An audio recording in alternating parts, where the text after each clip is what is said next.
हो गया। तो हमने उस दिन चर्चा की थी देव यज्ञ की, ब्रह्म यज्ञ की, अतिथि यज्ञ की और पितृयज्ञ पे थे। पितृयज्ञ यानी अ जो हमारे घर में बड़े बुजुर्ग हैं, उनका हम सम्मान करें।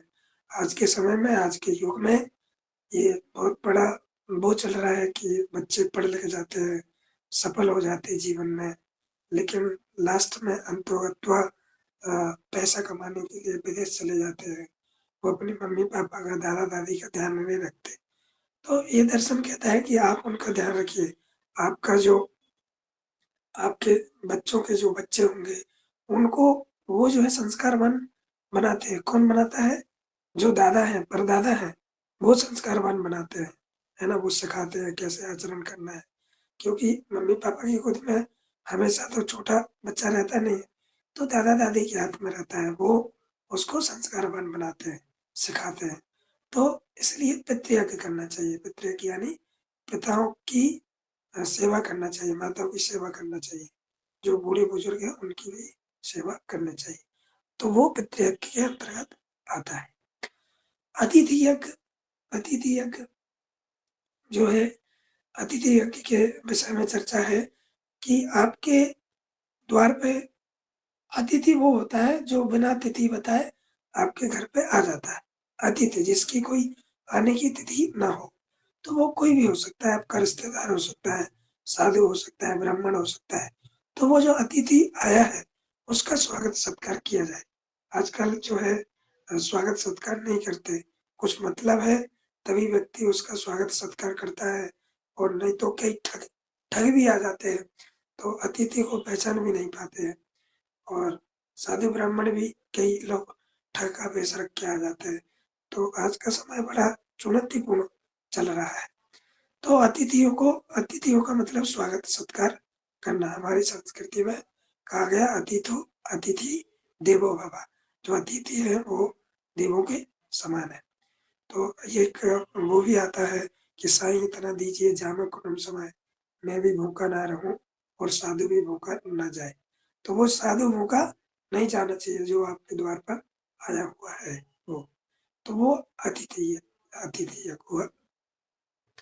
लास्ट का यज्ञ है वो है बलिवेश यज्ञ। बलिवेश यज्ञ अ, वो है जैसे जो साधु महात्मा हैं वो उनके लिए है कि साधु महात्मा उन्हीं के द्वार पर जाए जहाँ पर जो है घोड़ा घोड़ा दिखे, गाय दिखे, तो उस समय में जो है उसको वो धनवान व्यक्ति मानते थे कि जिसके पास घोड़ा है, जिसके पास गाय है, जिसके पास जानवर है, वो जो है धनवान व्यक्ति है। आज के समय में गाय-घोड़ा तो बहुत ही कम रखते हैं, है ना? उनकी कुत्ता ज़रूर रखते हैं, कुत्ता है, बिल्ली है, तो उससे वो व्यक्ति धनवान हो ऐसा नहीं मान सकते, लेकिन किसी के घर पे गाड़ी है, बंगला है, उस वो व्यक्ति धनवान है। तो उसके पास जाएँगे तो वहाँ पर भिक्षा मिल सकती है। ये बलिवेश यज्ञ का तात्पर्य उससे है कि जो भिक्षाटन करने जाते हैं, वो व्यक्ति उन्हीं के दरवाजे पर जाए, जहाँ पर भी भिक्षा मिल जाए और गाय को, बैल को, जानवर को भी जो है वो भोजन वहाँ पर मिल जाए। पहले ऐसा था कि जब भोजन बनता था, तो पहली रोटी गाय की ऐसा उम, दिया जाता था। कई लोग शायद अभी भी देते हैं। मेरे मेरे मेरे घर में तो अभी गाय है, हमारे घर में तो देते हैं और जो लास्ट की रोटी रहती है वो कुत्ते को जाना चाहिए, उससे जो है जो शत्रु है उनका विनाश होता है या शत्रु नहीं होते हैं। तो ऐसा कहावत है, ऐसा कहा जाता है। तो वो बलि भी इसके अंतर्गत आता है। मेरे ख्याल से ये आपको यज्ञ पाँचों के 5 समझ में आए होंगे और भी यज्ञ में जो अशुद्धियाँ थी, उनकी शुद्धि के लिए ये जो है इस दर्शन का विवेचन हुआ। मीमांसा यानी विवेचन, कर्मकांड से संबंधित जो भी अशुद्धियाँ थी, फिर इसीलिए ये दर्शन यहाँ पर आया। तो इसलिए इसमें बताया गया है यज्ञ का जो विधि-विधान और यज्ञ के प्रकार इत्यादि, ठीक है? और भी यज्ञ बहुत प्रकार से होते हैं। अश्वमेध यज्ञ होता है जो अभी-अभी अखिल विश्व गायत्री परिवार द्वारा मुंबई में संपन्न हुआ है। पुत्रेष्टि यज्ञ होता है जो कि राजा दशरथ जी ने भगवान को प्राप्त करने के लिए किया था। धनुष यज्ञ होता है जो राजा जनक ने मतलब सीता स्वयंवर करने के लिए किया था। और भी विभिन्न प्रकार के यज्ञ जो है आपको देखने को 1 कुंडीय, 5 कुंडीय, 24 कुंडीय जो है वो यज्ञ आपको देखने को मिलेंगे। तो यज्ञ जो है वो यज्ञ मतलब देना, है ना? इसके 3 अर्थ होते हैं दान, देव पूजन, संगतिकरण। यज्ञ में तीनों चीज़ें सम्मिलित होती हैं। तो आइए यज्ञ आप समझ गए होंगे। अगला अगला जो है इसका ये काफ़ी महत्वपूर्ण है, एक बार क्वेश्चन यहाँ से आया हुआ था, अपूर्व का सिद्धांत। ये वैशेषिक दर्शन का मीमांसा दर्शन का एक सिद्धांत है। मीमांसा दर्शन क्या कहता है? ऐसी स्थिति जिसमें कर्म एवं कर्म के फल के बीच में एक अदृश्य अतिलौकिक कड़ी मानना आवश्यक है, यही अपूर्व है। यानी कि आपने कुछ कर्म किया और कर्म करने के बाद जो आपको फल मिलेगा, इसके बीच का जो एक संबंध है, वो क्या है? अपूर्व है। अपूर्व 2 शब्दों से मिला है, अ प्लस पूर्व। अ मतलब नहीं और पूर्व मतलब पहले। जो पहले नहीं था, मतलब पहले तो कर्म किया, अब कर्म का फल आपको मिलेगा, तो जो पहले नहीं था, वो अब आपको मिलेगा, है ना? वो है, तो वो हुआ अपूर्व। कुमारिल के शब्दों में अपूर्व क्या है? कर्म के द्वारा और उत्पन्न निश्चित शक्ति है, जो परिणाम तक यानी फल तक पहुँचाती है। मतलब जो बीच का ड्यूरेशन है, वो क्या है? अपूर्व है। ठीक है? अपूर्व आपको समझ में आया? अपूर्व का सिद्धांत एक बार क्वेश्चन आया हुआ था। ये ठीक है, शायद समझ गए होंगे आप। अगला है ये इसमें वेद के विषय, विधि, निषेध आदि का इसमें वर्णन है। तो वेद की जो विषय वस्तु है उसका 5 भागों में वर्गीकरण है, विभाजित किया गया है। तो 5 भाग वो क्या है? वेद के विषय के 5 भाग क्या है? विधि है, मंत्र है, नामदेव है, निषेध है और अर्थवाद है। अब एक-एक को हम समझेंगे। विधि क्या है? विधि परक आदेश वे आदेश हैं जो व्यक्ति को विशेष कर्म करने के लिए प्रेरित करते हैं, ताकि विशेष फल मिल सके। जैसे स्वर्ग कामो कामोए जयेत जेत, अर्थात इस विधि का विचार मीमांसा का प्रधान विषय है। तो ये स्वर्ग कामो जयेत क्या है? मतलब स्वर्ग की कामना के लिए जो कर्म करते हैं, ठीक है? विधि का मतलब यहाँ पे क्या हुआ कि जो विशेष कर्म करने के लिए जो प्रेरित करता है। जैसे स्वर्ग की प्राप्ति के लिए, है ना? अच्छे फल की प्राप्ति के लिए श्रेष्ठ कर्म जो करते हैं, वो विधि के अंतर्गत आती है। और 4 प्रकार की विधि होती है इसमें, उत्पत्ति, विनियोग विधि, प्रयोग विधि और अधिकार विधि। तो यह कर्म के स्वरूप मात्र को बतलाने वाली विधि है। अब इसी में विधि तो है, लेकिन इसमें वो उत्पत्ति क्या है? कर्म के स्वरूप को बताएगी कि ये कर्म कैसे करना है, कैसे उस तक पहुँचना है। जैसे उदाहरण दिया है स्वर्ग की कामना के लिए कर्म करना, तो उसकी स्वर्ग की कामना मतलब कर्म का स्वरूप क्या है? जैसे स्वर्ग की कामना के लिए कुछ भी कर्म करें, योग करें, तो वो योग करें, योग में कोई-सा योग करें तो उसका स्वरूप क्या-क्या है? तो वो उत्पत्ति विधि में आता है। विनियोग विधि में क्या है? यह कर्म के अंग और प्रधान विषयों का संबोधक होता है। उस कर्म के अंग क्या है? जैसे हम योग योग करें, है ना? तो योग के अंग क्या-क्या है? तो वो प्रधान विषयों को, योग के अंगों को, यानी कर्म के अंगों को क्या करेगा? विनियोग विधि में परिचित कराती है। विनियोग विधि जो है संबोधक है। एक है प्रयोग विधि, ये इसी के अंतर्गत है, विधि के अंतर्गत, है ना? एक कोई कर्म करेंगे तो उसमें विधि विधि है ना? अच्छा कर्म करने के लिए जो प्रेरित करेगी वो विधि है, और वो भी 4 प्रकार से होती है। उसमें क्या-क्या चीज़ें होती हैं। दूसरी प्रयोग विधि, ये कर्म से उत्पन्न फल के स्वामित्व की ओर संकेत करती है। मतलब जो भी कर्म करेंगे, उससे जो फल उत्पन्न होगा, उसमें आपका क्या स्वामित्व है ना? उसकी ओर क्या करती है? संकेत करती है। और अधिकार विधि, यह प्रयोग की शीघ्रता की बोधक विधि होती है ना? कि प्रयोग कितने जल्दी शीघ्र होगा, है ना? वो इसका अधिकार विधि है। ठीक है? ये आपको याद रखना है, विधि विधि क्या है, उसके प्रकार क्या है। ठीक? मीमांसा दर्शन। वो पूछ लिया जाए कि विधि किस दर्शन से संबंधित है या विधि किस विषय में चर्चा की गई है, तो आपको होना चाहिए। दूसरा दूसरा जो है वेद के विषय वस्तु का वर्गीकरण, वो है मंत्र। मंत्र ये यज्ञकर्ता को यज्ञ से संबंधित विविध विषयों का स्मरण कराने में उपयोगी सिद्ध होते हैं। जैसे कि देवता, वे देवता जिन्हें लक्ष्य करके आहुतियाँ देनी होती है।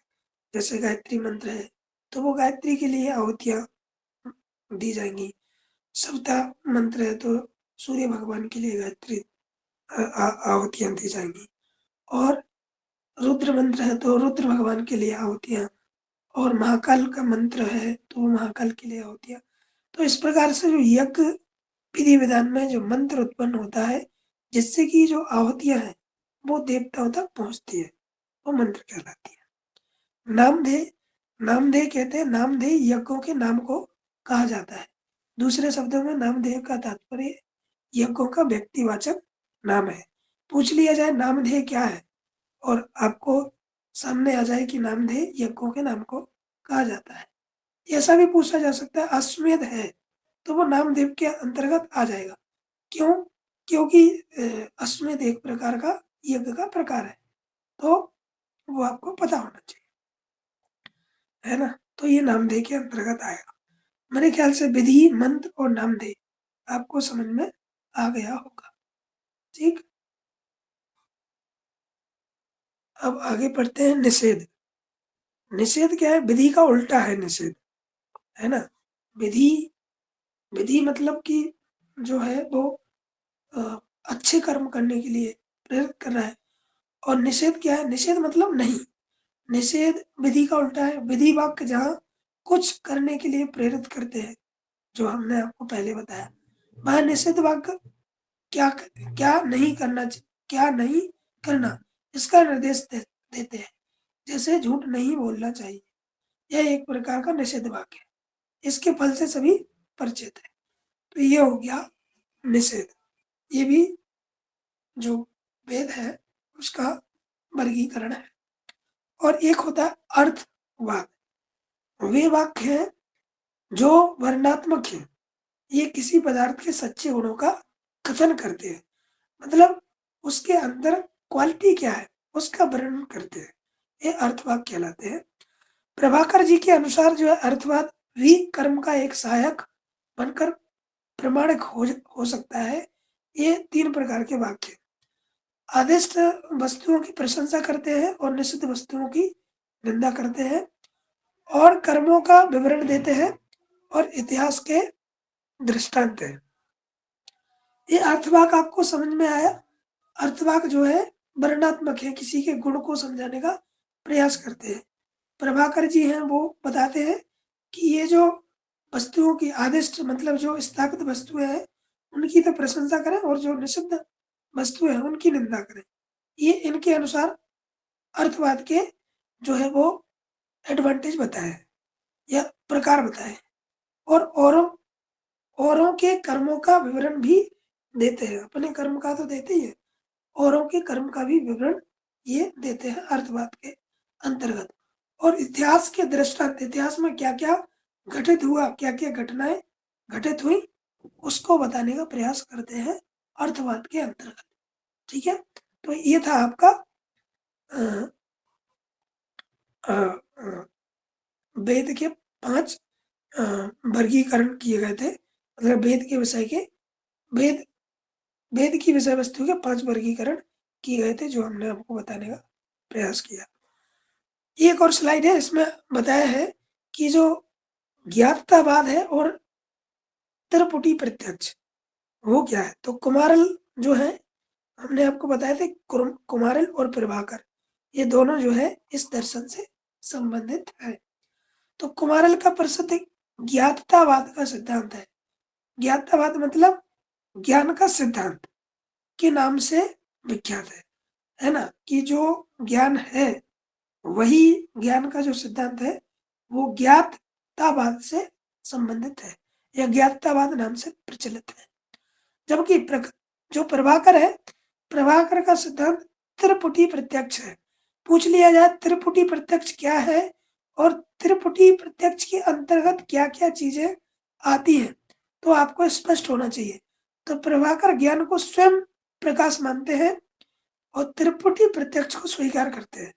त्रिपुटी प्रत्यक्ष क्या है? ज्ञाता, ज्ञान और ज्ञेय तीनों एक साथ ही ज्ञान प्रकाशित तीनों मतलब जो एक साथ ही ज्ञान में प्रकाशित होते हैं। जैसे तीनों को समझने का प्रयास कीजिएगा। मैं घड़े को देखता हूँ, इस प्रत्यक्ष को मैं ज्ञाता हूँ, मतलब ज्ञान कर रहे हैं। जो घड़ा है, वो ज्ञेय है और जो जो ज्ञान है, मतलब जो देखना हो रहा है, वो ज्ञान है। तो ये जो तीनों वस्तुएँ हैं, वो इसके अंतर्गत आती है ना? त्रिपुटी प्रत्यक्ष के अंतर्गत ज्ञाता, ज्ञान और ज्ञेय। ठीक है? समझ में आया? मीमांसा दर्शन जी आपको स्पष्ट हुआ? Yes sir. चलिए, तो ये थी मीमांसा दर्शन की कहानी।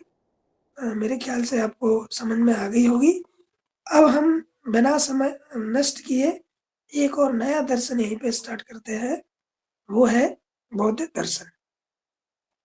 क्वेरी कुछ भी हो तो आप लिख लीजिएगा, बाद में हम डिस्कस कर लेंगे।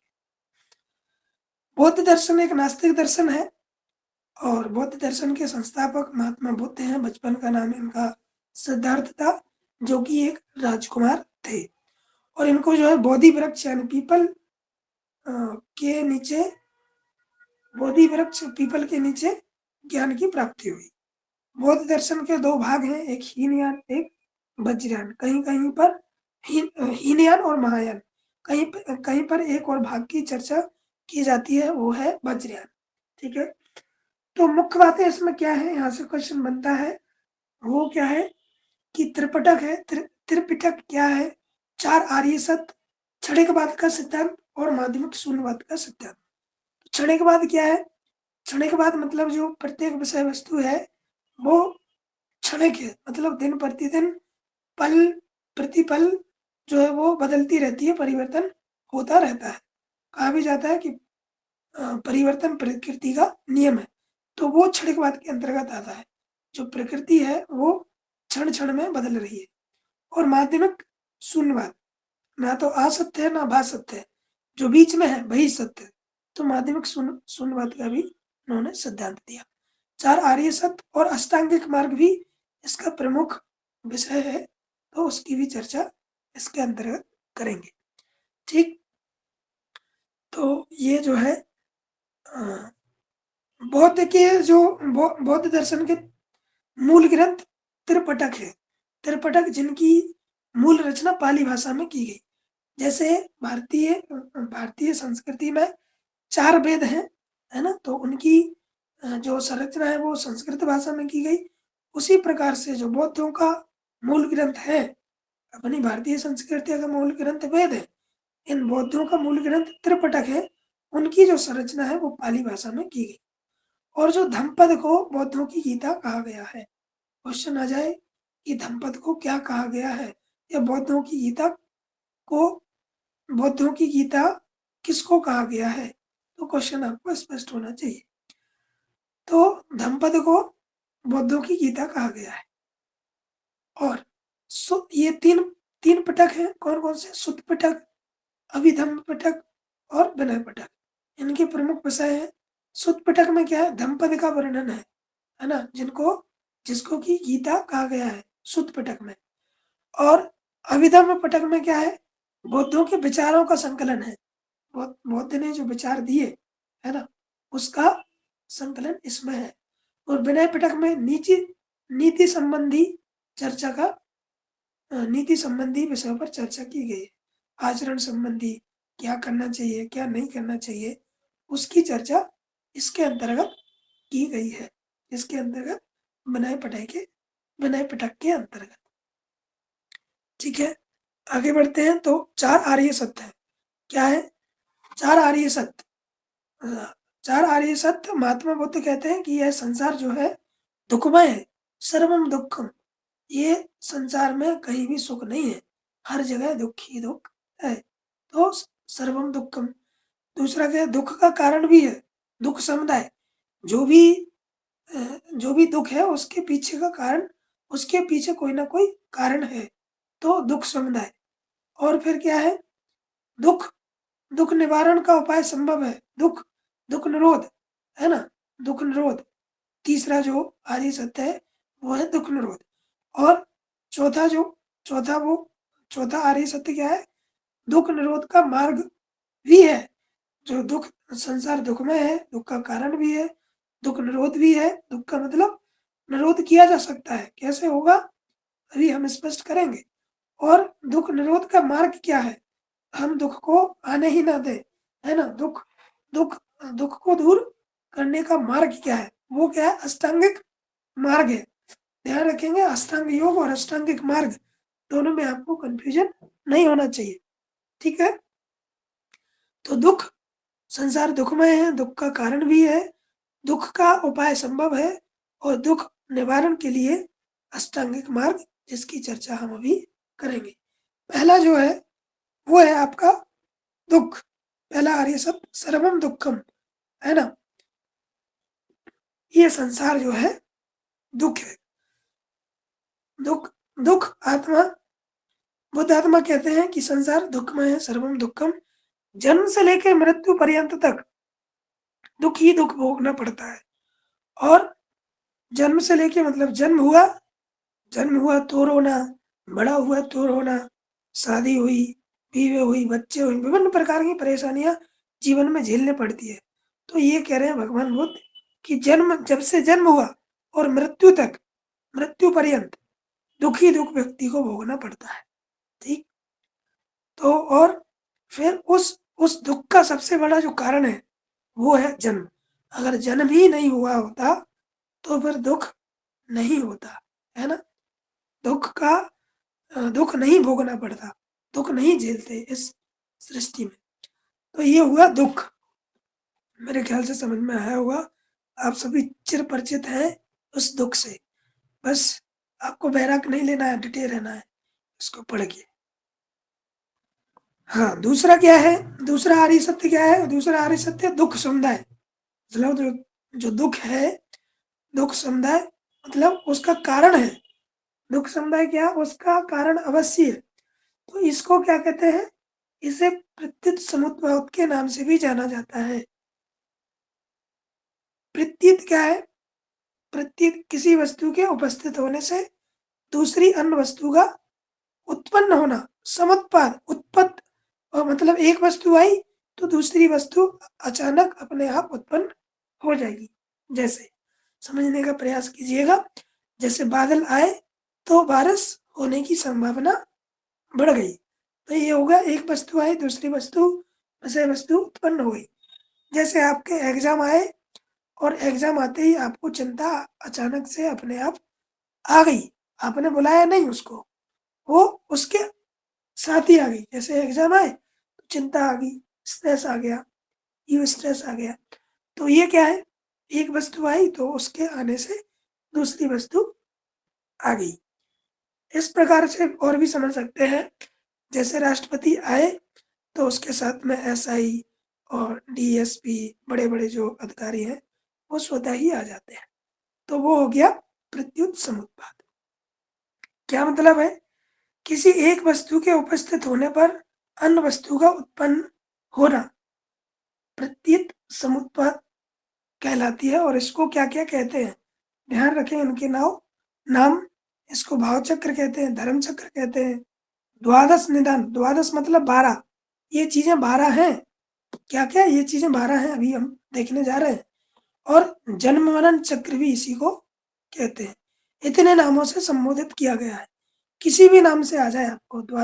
प्रत्युत समुत्पाद क्या है, यह भाव चक्र क्या है, धर्म चक्र क्या है, और द्वादश निदान क्या है ना, और जन्म मरण चक्र क्या है, तो वो आपको स्पष्ट होना चाहिए। देखिए, जन्म मरण ये द्वादश निदान है, आपको याद होना चाहिए। जन्म मरण, तृष्णा, षडायतन, जन्म मरण, जाति, उपादान, तृष्णा, वेदना, स्पर्श, षडायतन, नाम रूप, विज्ञान, और ये वेदना, संस्कार, अविद्या। ये थोड़ा-सा मिस्टेक हुआ है, अगली स्लाइड पे आप इसको स्पष्टता से देखिए। देखिए, ये पूरा क्रम वाइज़ है, इसको आपको याद रखना है।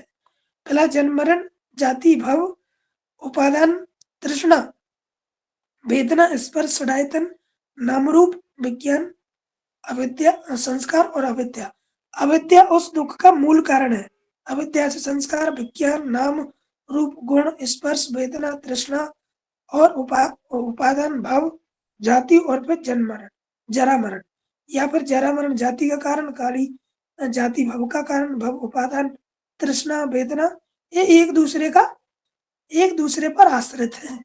इसीलिए इसको भाव चक्र कहते हैं, धर्म चक्र कहते हैं, है ना? जरा मरण चक्र कहते हैं। तो जरा मरण क्या है? वृद्धावस्था तथा मृत्यु दुख स्वरूप है, दोनों ही। जब मरते हैं तो भी कष्ट होता है, जन्म लेते हैं तो भी कष्ट होता है ना? तो ये दोनों दुख स्वरूप है। और जाति क्या है? जाति मतलब दुख का कारण जाति है। जाति मतलब जन्म लेना। जन्म ही नहीं होता तो जाति नहीं होती अपनी। तो ये जो जाति है वो यानी जन्म लेना, जन्म यानी जाति। और भव क्या है? भव जो है जन्म लेने की प्रवृत्ति है। हमने एक जन्म में अच्छा कर्म नहीं किए, है ना? श्रेष्ठ कर्म नहीं कर पाए, मुक्त नहीं हो पाए, तो प्रवृत्ति बनी है दूसरा जन्म लेना है। पता है प्रवृत्ति कैसे बनती है? जैसे कि आपने देखा होगा कि जब व्यक्ति का मृत्यु होती है तो उससे मतलब वो उससे पूछा जाता है या उससे कहा जाता है या वो स्वयं ही कहता है कि वो किसी का नाम रटता है, बेटा कहता है, बेटी कहता है, मम्मी को बुलाता है, पापा को बुलाता है, या फिर वो कहता है कि मुझे ये पकवान लाइए। तो उस पकवान के लिए गुलाब जामुन के लिए और विभिन्न प्रकार के पकवान के लिए वो दोबारा से जन्म ले लेता है। वो उस जो प्रवृत्ति है मतलब वही क्या है? वही भव है ना? जन्म लेने की जो प्रवृत्ति है ना वही क्या है? भव है। ठीक है? उपादान क्या है? सांसारिक वस्तुओं में आसक्त रहने की जो चाह है ना? मतलब कि वो सुख, ये सुख, सांसारिक वस्तुओं में जो सुख मिलता है, वो चाहे क्या है? उपादान है। और उस अब वो आसक्त तो रहा, अब आसक्त रहा तो आसक्ति हो गई। आसक्ति हो गई, तृष्णा है। मतलब एक बार स्वाद ले लिया, एक बार मतलब उसको प्राप्त कर लिया, तो अब और उसको और पाने की आसक्ति हो जाती है, उसको तृष्णा कहते हैं। भौतिक पदार्थों को पाने की चाह। ट्यूबुलर वाली तो अब फोर व्हीलर पानी है। फोर व्हीलर पानी तो अच्छी ग्रेड की थार या फिर और भी जो अ, विभिन्न प्रकार की अ, भौतिक पदार्थ है उनको प्राप्त करना है। तो वो तृष्णा है। तृष्णा क्यों आती है? तृष्णा इसलिए आई क्यों? हाँ, वेदना क्या है? वेदना है इंद्रियों की अनुभूति। मतलब एक बार इंद्रियों ने अनुभव कर लिया तो अब उसको दोबारा से प्राप्त करना है। जो ये जीव है, इसने जो है गुलाब जामुन एक बार टेस्ट कर लिए तो दोबारा से खाना है। इसलिए वो वेदना होती है ना? दोबारा से खाने की। एक प्रकार से आप इसको ऐसे समझिए, नशा। जैसे कोई व्यक्ति नशा एक बार कर लेता है तो दूसरी बार करता है। तो मतलब दूसरी बार करने की जो उसकी इच्छा होती है ना? लत लत होती है, उसको आप वेदना समझ सकते हैं। और स्पर्श क्या है? इंद्रियों का विषयों से संपर्क होना, है ना? कि इंद्रियों का जो विषयों से संपर्क हुआ, वो स्पर्श के अंतर्गत आती है। तो त्वचा को आपने टच किया, है ना? आँखों से आपने देखा, कानों से सुना, तो वो क्या है? स्पर्श के अंतर्गत आता है। षडायतन क्या है? 5 ज्ञानेंद्रियाँ और मन, इसको षडायतन कहते हैं। और नाम रूप मतलब काय काय रूप, नाम रूप को काय रूप समझिए आप। काय रूप मतलब ये काय, नाम रूप क्या है? शरीर। और विज्ञान व्यवस्थित क्रम, एक पूरे क्रम से चलता है। ये चीज़ आएगी तो वो होगा, जन्म, जाति होगी, भव होगा, उपादान होगा, तृष्णा होगी। तो ये पूरा क्रम से चल रहा है। संस्कार व्यवस्थित करना है यहाँ पर, जो इसका मतलब है। और अविद्या क्या है? ज्ञान का अभाव, जो कि दुःख समुदाय का मूल कारण है। मूल कारण क्या है? अविद्या। एक बार यहाँ से प्रश्न बना हुआ था। मेरी आवाज आ रही है? आपको स्पष्ट हो रहा है ये सब चीजें? Yes sir. Yes sir. Yes sir, yes sir. Okay, आगे जो है वो बढ़ते हैं। तीसरा जो आर्य सत्य है वो क्या है? दुख निरोध। मतलब कि जो दुख है उसका निरोध किया जा सकता है। एक बार निरोध हो गया तो दोबारा नहीं आएगा, तो दुख का अंत संभव है। दुखों से निवृत्ति को निर्वाण कहा गया। निर्वाण मतलब मोक्ष, पाली भाषा में उसको निब्बान कहते हैं। अब पूछ लिया जाए कि मोक्ष को पाली भाषा में क्या कहते हैं, तो निब्बान आ जाए, निर्वाण आ जाए, तो आपको पता होना चाहिए, है ना। निब्बान को निर्वाण कहते हैं, मोक्ष कहते हैं, मुक्ति कहते हैं। तो निर्वाण का अर्थ क्या हुआ? निर प्लस बाण। निर मतलब नहीं, बाण मतलब पुनर्जन्म। जहां पर पुनर्जन्म नहीं है, दूसरी बार नहीं आना है, पुनर्जन्म रूपी पथ का अंत हो गया, पुनर्जन्म रूपी रास्ते का अंत हो गया, वो क्या है? निर्वाण। निर्वाण मतलब बुझा हुआ या शीतलता। ठीक है, तो ये एक बार अगर हो गया तो फिर दोबारा नहीं आना पड़ेगा। ठीक है, दोबारा जन्म नहीं होगा। जन्म मृत्यु के जो चक्र है उससे हमेशा के लिए निवृत्त हो जाएंगे। ठीक है, तो आर्य सत्य आपने 3 आर्य सत्य समझ लिए। दुख, दुख का कारण, है ना, दुख निरोध मतलब उसका उपाय संभव है। क्या है कि निर्वाण प्राप्त हो जाए एक बार व्यक्ति को तो पुनः नहीं आना पड़ेगा। अब उस निरोध का मार्ग क्या है? उस निर्वाण प्राप्ति के लिए कैसे पहुंचा जाए? तो वो क्या क्या क्या है? वो है आपका अष्टांगिक मार्ग। क्या है वो? अष्टांगिक मार्ग। दुख निरोध करने हेतु अष्टांगिक मार्ग बताया गया है, जिसमें क्रमानुसार 8 अंग शामिल है। अब ये अष्टांग योग नहीं है। व्यक्ति जो है अष्टांग योग और अष्टांगिक मार्ग दोनों निर्माण के लिए ही है, लेकिन ये बौद्ध के अनुसार है अष्टांगिक मार्ग, और वो पतंजलि के जी के अनुसार है अष्टांग योग। तो अष्टांगिक मार्ग क्या है? सम्यक दृष्टि, सम्यक संकल्प, सम्यक वाक, सम्यक कर्मांत, सम्यक आजीविका, सम्यक व्यायाम, स्मृति, और क्या है? सम्यक समाधि। इसको 3 भागों में डिवाइड किया गया है। क्वेश्चन एक बार यहाँ से आया हुआ था, और भी क्वेश्चन बनने की संभावना है। तो पहला क्या है? अष्टांग योग में अष्टांगिक मार्ग में अष्टांगिक मार्ग को प्रज्ञाशील समाधि 3 भागों में डिवाइड किया गया है। तो प्रज्ञा के अंतर्गत क्या आता है? सम्यक दृष्टि आती है, सम्यक संकल्प आता है। सम्यक दृष्टि, सम्यक संकल्प, ये प्रज्ञा के अंतर्गत है। सम्यक शील, शील के अंतर्गत क्या है? सम्यक कर्म, सम्यक सम्यक वाक, सम्यक कर्म, सम्यक आजीविका और सम्यक व्यायाम, ये शील के अंतर्गत है। और सम्यक समाधि के अंतर्गत क्या है? सम्यक स्मृति और सम्यक समाधि। ये 3 भागों में डिवाइड किया अष्टांगिक मार्ग को। एक बार क्वेश्चन आया था, तो इसको आपको याद रखना है। ठीक है, प्रज्ञाशील समाधि, प्रज्ञा में सम्यक दृष्टि, सम्यक संकल्प, और मिडिल के जो 4 हैं भाग, कर्मांत, आजीविका, व्यायाम, ये है शील। और समाधि क्या है? स्मृति और समाधि। ठीक, अब एक एक से इसको समझते हैं। ये आपको याद रखना है, यहाँ से क्वेश्चन बनता ही बनता है। इसके क्रम को पूछ लेते हैं, या फिर इसमें पूछ लिया जाए, कुछ दे दिया जाएगा। जैसे जैन के जो है वो जैन के भी उनको मिलाकर 3, उसमें हमें सम्यक ज्ञान, सम्यक चरित्र और सम्यक दर्शन, उनको मिलाकर और इनको मिला के पूछ लिया जाए, तो भी आपको स्पष्ट होना चाहिए कि बौद्ध के कौन से हैं, और बौद्ध के अष्टांगिक मार्ग कौन से हैं, और जो उसके हैं 3 बिंदु जैन दर्शन के, तो वो आपको स्पष्ट होना चाहिए। तो पहला जो है, पहला अष्टांगिक मार्ग है वो क्या? सम्यक दृष्टि। दूसरा सम्यक वाक, सम्यक संकल्प, सम्यक वाक, सम्यक कर्म, आजीविका, व्यायाम, स्मृति और समाधि। मैं बढ़िया सी ट्रिक बताता हूँ याद करने की। जैसे आपने किसी को देखा, आप ऐसा समझिए कि आपकी कोई दोस्त है, और दोस्त पढ़ रही है ना, जेआरएफ के लिए पढ़ रही है, तो आपने उसको देखा, सम्यक दृष्टि हुई, है ना। फिर ये याद करने की विधि बता रहा हूँ। फिर आपको उसको देखकर आपके मन में संकल्प आया, है ना। कि अब मुझे भी जेआरएफ के लिए पढ़ाई करनी है, तैयारी करनी है। ठीक? अब आपने उससे बोला कि जो आपकी मित्र थी, आपने उससे बोला कि आप कैसे-कैसे पढ़ रहे हैं, है ना? तो आपने सम्यक वाक् बोले। फिर आपने कर्म किया, अब उसको पढ़ने के लिए आपने कर्म करना स्टार्ट कर दिया, है ना? फिर अब आपको क्यों करना है, वो नेट जेआरएफ क्यों करना है, तो समझ लीजिए हमें आजीविका चलाने के लिए जेआरएफ क्वालीफाई करना है।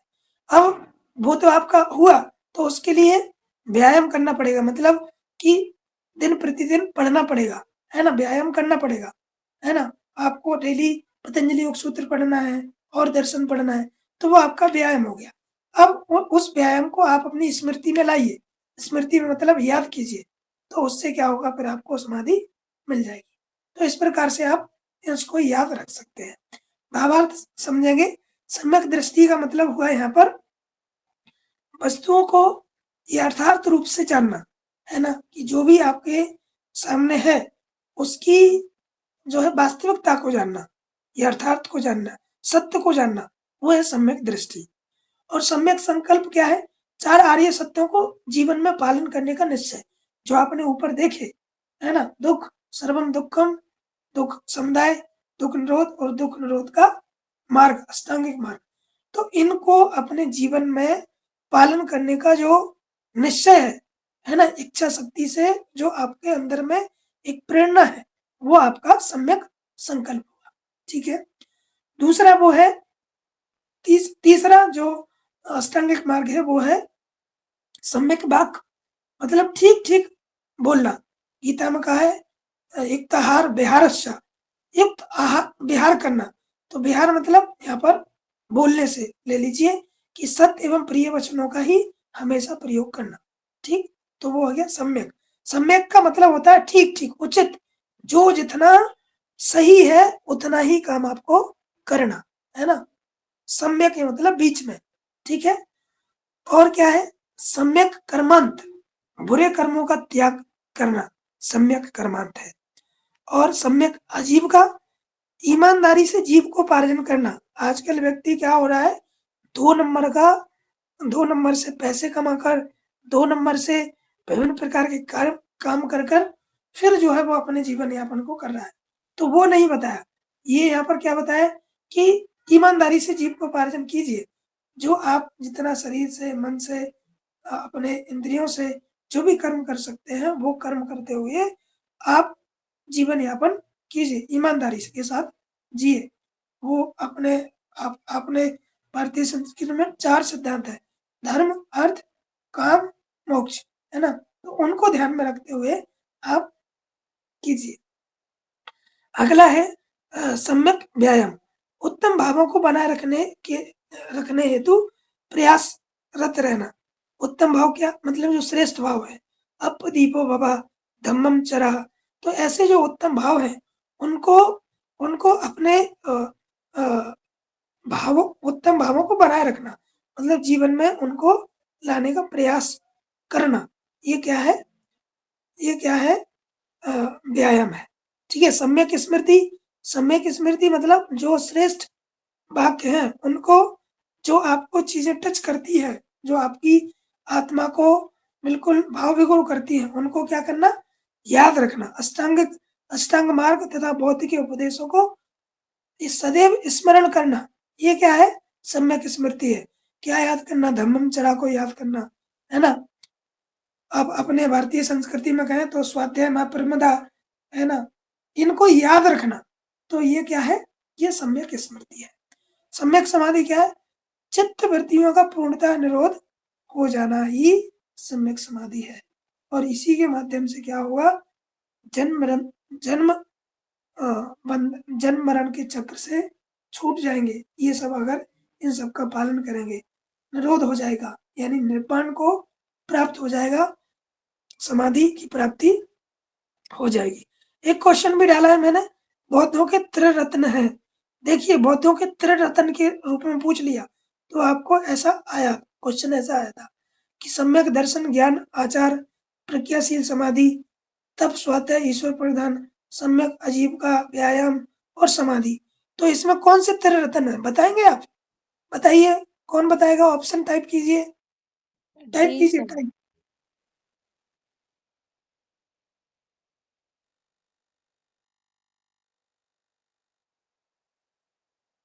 आप, मेरी आवाज आ रही है? आप लोग हैं इस क्लास में? जी सर। कोई डी बोल रहा है, कोई बी बोल रहा है। तो ये देखिए, ध्यान से सुनिए इसको। बौद्धों के त्रिरत्न क्या है? प्रज्ञाशील समाधि। कल्याणी जी, डी नहीं है, बी है। प्रज्ञाशील समाधि हमने बताया। और जैन दर्शन के त्रिरत्न है सम्यक ज्ञान चरित्र और ज्ञान चरित्र और दर्शन, उसके 3 है। और इसके क्या है? प्रज्ञाशील समाधि। ये बौद्धों के त्रिरत्न है। और जैन के त्रिरत्न कल हम पढ़ेंगे। तो मेरे ख्याल से ये आपको समझ में आया होगा। बौद्ध दर्शन यहाँ यहीं से क्वेश्चन बनता आ रहा है और बनने की यहीं से संभावना है। तो आपको ये स्पष्ट हो गया होगा। क्वेश्चन भी आपने देख लिया किस प्रकार से आता है। अब आपकी कुछ क्वेरी हो